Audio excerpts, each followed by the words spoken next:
वंदे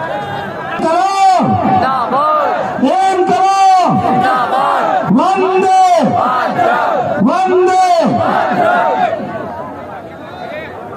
आप सबसे पहली बात, अभी प्रशासन की तरफ से वापस खबर आई है कि 4 बजे के आप कार्यक्रम को थोड़ा डिले करें। हम हमारे अधिकारियों को लेके बैठ रहे हैं, आपकी सारी मांगों पे डिस्कस कर रहे हैं और जितने भी पूरी कर सकेंगे आप थोड़ा तो उसको आगे बढ़ा लो, हम सारी पूरी करेंगे। तो ये आपकी जीत है कि आपके पास लोग आए और जो गद्दार थे ना वो चल के गए थे और वो चल के आए हैं। ये फर्क होता है स्वाभिमानी में और गद्दार में। आप लोगों के स्वाभिमान की जीत है ये कि वो चल के आपके पास आएंगे, आपको चल के उनके पास ले जाना है। आपकी बात करने आपके बीच में आना पड़ा उनको, क्यों? क्योंकि उनको पता है कि मध्य प्रदेश का युवा इस अंगूठे की ताकत भली भांति जानता है, सरकारें बना भी सकता है और बिगाड़ भी सकता है। अब जो हमारा भूख हड़ताल का काम है वो जारी रहेगा। 4 बजे हम विधानसभा घेराव की ओर नहीं जा रहे, हम उनका इंतजार कर रहे हैं। यदि उनने हमसे समय मांगा है कि आप हमें समय दे दो, हम सारी मांगे पूरी कर देंगे, पर थोड़ा सा समय उनको ज्यादा चाहिए कि घंटे 2 घंटे में उनकी जो भी डिस्कस है आईपीएस अधिकारियों के साथ, क्योंकि कोई भी कानून लागू होने से पहले अधिकारियों से डिस्कस करनी पड़ती है, तो वो प्रोसेस में ला रहे हैं उसको, तो लागू करके आपकी बात मानेंगे। तो वो जो बात करना चाहते हैं उनको समय दिया है। 4 बजे हम विधानसभा घेराव की तरफ नहीं जा रहे। जो अनशन का कार्यक्रम है मैं यहीं बैठ के अनशन पे बैठूंगा, जो अभी तक बैठा हूँ। अनशन जारी रहेगा, अनशन समाप्त नहीं है, नहीं आंदोलन समाप्त है। अब पहली बात, हमारी लड़ाई क्या है ये हर युवा को पता होना चाहिए कि नहीं होना चाहिए? अपनी लड़ाई क्या है पता होना चाहिए कि नहीं होना चाहिए? अपन क्या मांगे पूरी कराने के लिए लड़ रहे हैं।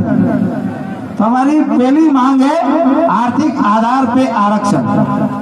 मतलब बहुत सारे लोग के हम आरक्षण के खिलाफ है, हम आरक्षण व्यवस्था के खिलाफ है, आरक्षण का विरोध कर रहे हैं, आरक्षण के खिलाफ है। इस वजह से हमारे कई ST/SC भाई हमसे दूर हो गए।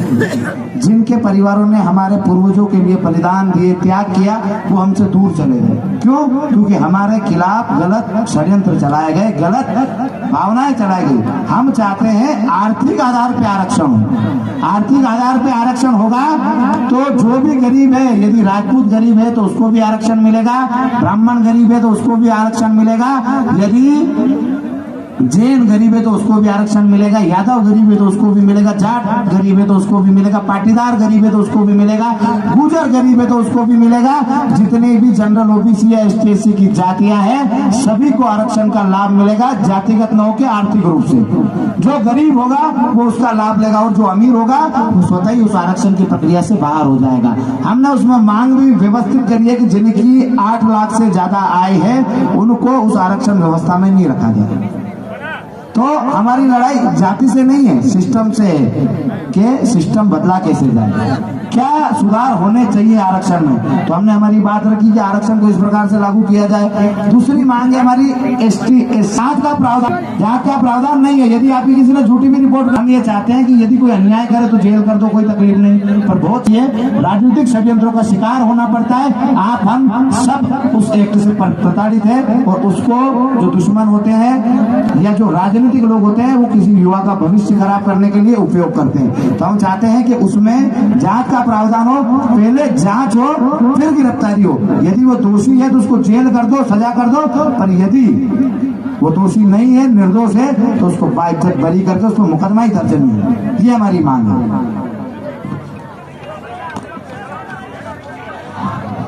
तीसरी मांग है हमारी ST/SC एक्ट की तर्ज पर जनरल OBC एक्ट बनाया जाए। जैसे आपने सोच लिया कि ST/SC वाले लोगों को प्रताड़ित किया जाता है, हम भी मानते हैं कि कोई प्रताड़ित करता है तो उसको संरक्षण मिलना चाहिए। वैसे ही जनरल OBC के व्यक्ति को भी कोई प्रताड़ित करता है तो उसको भी संरक्षण मिलना चाहिए, उसको भी अधिकार होने चाहिए। उसके जो मौलिक अधिकार है उनमें एक समानता का अधिकार है। यदि किसी एक वर्ग को आपने कोई एक्ट या कानून बना के दिया है उसके हक अधिकारों की रक्षा करने के लिए, तो हम भी उस मौलिक अधिकार में आते हैं कि हमें भी समानता के अधिकार जो मिले हैं उसके आधार पर जनरल OBC एक्ट बने, ताकि हमारे लोगों के ऊपर भी कोई अन्याय, अत्याचार या प्रताड़ना आ जाए तो उसके ऊपर भी वो मुकदमा हो सके। दोनों में समानता क्या होनी चाहिए।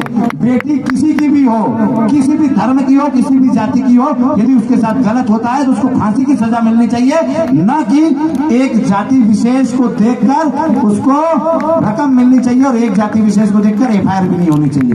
ये मध्य प्रदेश में लंबे समय से चल रहा है कि यदि किसी एसटी एससी की बहन के साथ गलत होता है तो उसको 2.5 लाख रुपए मिलते हैं छेड़छाड़ पे, और यदि 376 बलात्कार होता है तो 8.5 लाख रुपए मिलते हैं। और वही घटना हमारे किसी जनरल या ओबीसी के व्यक्ति के साथ होती है तो कहीं ना कहीं वो ठगा हुआ महसूस करता है, उसकी एफआईआर तक नहीं होती है। हम ये चाहते हैं कि वो भी एसटी एससी की जो महिला है, वो हमारी बहन है, उसके साथ अत्याचार होता है तो उसका सिर कलम करके लटका देना चाहिए चौराहे पे, और वो का वो हमारे साथ भी होना चाहिए कि हमारे वर्ग में भी किसी बहन बेटी के साथ अत्याचार हो तो उसकी भी गर्दन काट के चौराहे पे लटकानी चाहिए। ना कि न्याय देने से मिलेगा, पैसे देने से बात दबाई जाती है, न्याय नहीं दिया जाता। पैसे लेना मात्र से न्याय नहीं मिलता है। खाली आप उसको बोल रहे हो हम तुमको पैसे दे रहे, पैसे के लिए कल भी एसटीएससी वाले नहीं आए थे, आज भी नहीं आ रहे। वो कल भी न्याय मांग रहे थे, आज भी न्याय मांग रहे हैं कि उनके साथ कोई गलत हो तो न्याय होना चाहिए। पैसा उनको भी नहीं चाहिए और पैसा हमको भी नहीं चाहिए, हमको चाहिए न्याय, और न्याय की व्यवस्था सुधारी जाए, न कि भेदभाव बढ़ाया जाए, जाति संघर्ष बढ़ाया जाए। ईडब्ल्यूएस में भूमि मकान की जो बाध्यता है वो समाप्त करके 8 लाख की वार्षिक आय हो, ऐसा मानकर जो ईडब्ल्यूएस का आरक्षण है उसको लागू किया जाए। जो छात्र हमारे ईडब्ल्यूएस परीक्षाओं में सम्मिलित होते हैं उनको ही नहीं, सारे छात्र जितने भी छात्र हैं उनको 3 वर्ष की छूट दी जाए, और वो मांग आपकी पूरी हो चुकी है पहले ही घोषणा हो गई आपके आंदोलन से पहले। वर्तमान में प्रक्रियाधीन शिक्षक भर्ती 2018 में प्रथम काउंसलिंग के पश्चात शेष बचे ईडब्ल्यूएस वर्ग के समस्त पदों को द्वितीय काउंसलिंग या शिक्षा विभाग की वर्तमान नियोजन प्रक्रिया में समस्त पदों के साथ ईडब्ल्यूएस वर्ग के पात्र अभ्यर्थियों से भरा जाए। ईडब्ल्यूएस के रिक्त पदों को किसी और वर्ग से ना भरा जाए। मतलब समझ रहे हो, तुम्हारे लिए 1000 पद निकाले, उसमें 500 सिलेक्शन हो गए तुम्हारे, फिर 500 बच गए, उसमें क्या करेंगे, तुमको नहीं लेंगे वापस, दूसरों को भरेंगे। तो हम ये चाहते हैं कि हमारे लिए जो कोई वैकेंसी निकली है तो उसमें बाद में भी पद हमारे ही लिए जाए। प्राथमिक शिक्षा भर्ती वर्ग 3 के पदों में 51,000 पदों पर न्याय संगत रोस्टर के साथ भर्ती की जावे। उच्चतर शिक्षक वर्ग 1, माध्यमिक शिक्षक वर्ग 2 विषयों जैसे मातृभाषा हिंदी, सामाजिक विज्ञान, विज्ञान के विषय में पदों में भर्ती की जाए। आपको मालूम है क्यों मांग रहे हैं पदों में भर्ती, क्यों मांग रहे हैं? कहा के सरकारी स्कूल में मास्टर नहीं बना हुआ है, समझ में है बना हुआ। जिन सरकारी स्कूलों में टीचर की व्यवस्था नहीं है वहाँ कम से कम टीचर की व्यवस्था है, और ये जो विषय आए हैं इनके ही टीचर सबसे कम है, इनके टीचर सबसे कम है। तो उनकी भर्ती बढ़ाई जाए ताकि सरकारी स्कूल में जो बच्चे पढ़ते हैं उनको अच्छी शिक्षा मिल सके।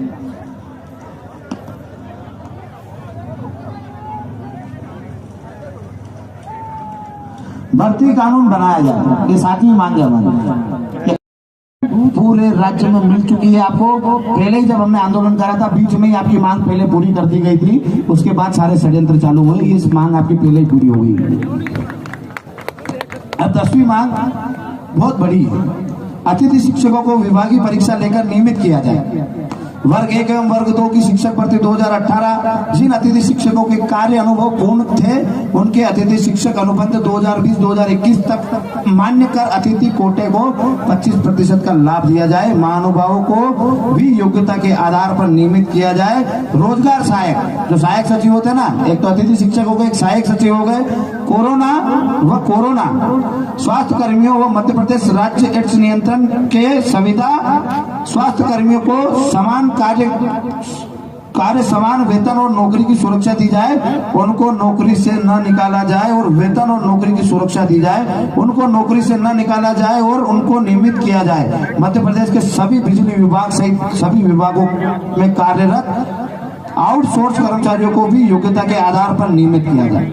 अब ये बहुत बड़ी मांग है, मतलब इसमें बहुत सारे वर्ग आ गए।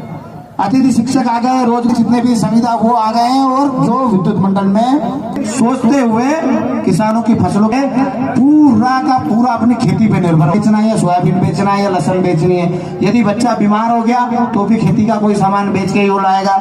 बच्चे की पढ़ाई कराना है तो फसल पे निर्धारित है। बच्चे की शादी हुई तो या तो वो कर्जा उठाएगा या जमीन बेचेगा और शादी करेगा, क्योंकि हमारी फसल मिले ही नहीं कि हम सेविंग कर सके। तो हम चाहते हैं किसानों के बारे में सोचा जाए, उनकी फसलों के भाव सही तरीके से तय किए जाए, ताकि एक आम किसान अपने बच्चों का लालन पोषण कर सके, उनको पढ़ा सके, उनकी मेडिकल की सुविधाएं कर सके, उन बच्चों का भविष्य निर्धारित कर सके, कम से कम उनको रोजगार तक ले जा सके। तो जो हमारी लड़ाई है किसानों की भी है, आप और हम सब किसान हैं। घोड़ा रोज से हम कितने परेशान हैं, कितने दुखी हैं।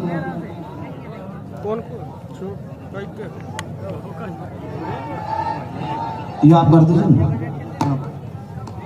हेलो, खाद तो सामग्री रोजमर्रा की जो चीजें उससे जीएसटी हटाई जाए। अपन होटल पे खाना भी खाना जाते हैं ना, का पेट भर सकते हैं अपन? नहीं भर सकते हैं। तो गौशालाओं में कम से कम जितना उनका खर्चा आता है उतना तो दिया जाए। और जो गोमूत्र और गोबर है उसको सरकार खरीद के कहीं ना कहीं अच्छी जगह लगाए। खाद सामग्री हो या गोमूत्र से भी बहुत सारी चीजें होती है। अपने गैस बीच के चूल्हे भी चलाए हैं, गैस भी उत्पन्न हो सकती है गौ माता के गोबर से। तो उसके लिए व्यवस्थित रूपरेखा बना के गौ माता के लिए नियम कानून बनाए और माता को गौ माता को राष्ट्र माता का दर्जा दिया जाए।